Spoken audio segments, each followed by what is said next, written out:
Olá a todos. Haveria muito o que se falar sobre as medidas do braço de um instrumento. Na verdade, seria um curso completo de várias horas, talvez, só falando sobre as medidas, mas não só dando os números, mas as razões das medidas, as implicações, de onde vem, para onde vão, as consequências na mão e tudo mais. E como vocês já devem ter notado, eu tenho mantido um perfil no meu canal, que é pegar uma medida, um aspecto, alguma coisa só e tratar dela. E tentar de uma maneira relacionar com outros, mas sobretudo pegando uma medida e fazendo uma meditação, uma análise, uma contemplação, ou mesmo uma implicação dela no conjunto. Mas tem algumas medidas que são interessantes da gente tratar, porque elas muitas vezes são desprezadas, os músicos não se preocupam tanto, e a gente vê também que alguns luthiers que deveriam se preocupar não se preocupam tanto, e que na verdade eles acabam tendo consequências importantes no desempenho, tanto do músico como do instrumento. No caso, eu gostaria de falar de uma medida que tem uma importância enorme no desempenho do músico, e a gente vê que alguns instrumentos vêm com essa medida não muito considerada. O músico muitas vezes não percebe que isso pode estar atrapalhando, né, o desempenho, e só vai perceber depois quando você sugere e faz a alteração. Essa medida seria essa distância aqui do braço, né, o final do braço. Essa medida aqui a gente chama meio grosseiramente de salto, mas esse é o nome mesmo, né? A medida, quando você vai procurar nos manuais, nos livros, é rio, que quer dizer salto, né? Muita gente chama nariz, muita gente, enfim, chama outros nomes, né? A gente vê cachimbo, sei lá, tem vários nomes, mas nos manuais essa medida aqui se chama rio. O que vem a ser essa medida?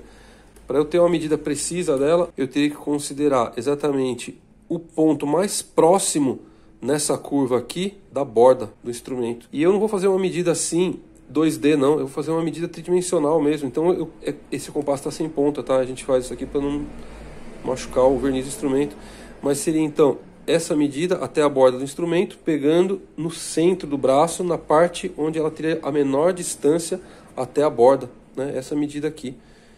Essa medida aqui é super importante, é uma medida que normalmente a gente não considera, a gente faz meio a olho, só que os músicos têm essa medida aqui como referência, né? Seja uma referência para ele poder medir as posições mais altas, né? Seja uma referência da posição do polegar, se o polegar vai mais para cá, e acaba alterando de fato esse arco da mão aqui, e isso tem consequências graves, inclusive depois na musculatura do antebraço, na postura, porque um arco muito tenso vai dar tensão que irradia por todo o braço, muitas vezes até o ombro. Cansa o músico, ele não consegue estender a mão como ele deveria, muitas vezes. E essa medida aqui também ela tem uma relação já com a estrutura do instrumento, porque se ela for fina demais, esse é um ponto crítico, né?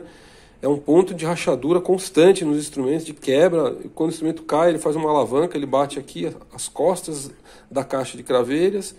E o primeiro lugar que quebra é aqui, né? É onde você tem um efeito de toda o impacto daqui que vai irradiar e ele vai quebrar na parte mais frágil, que é aqui. É um ponto comum entre o braço e o corpo, então acaba ficando um ponto de fragilidade, porque é exatamente o meio de um braço comprido que a gente considera desde a caixa de cravelha até o final do instrumento, né? E aqui os veios acabam ficando curtos, né? O braço ele tem os veios longos, tudo aqui para poder ter uma resistência, evitando empenamento, essas coisas, mas aqui é curto.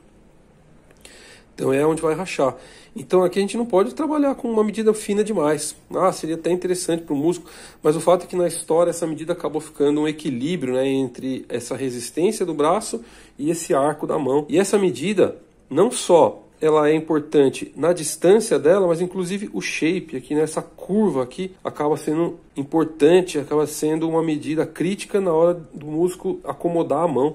Essa acomodação da mão, ela tem uma relação direta com o desenho, a curva que se faz aqui. Ela não necessariamente é igual à curva do braço, mas o músico não pode sentir diferença entre essa curva, o final do braço, e essa curva aqui, tá?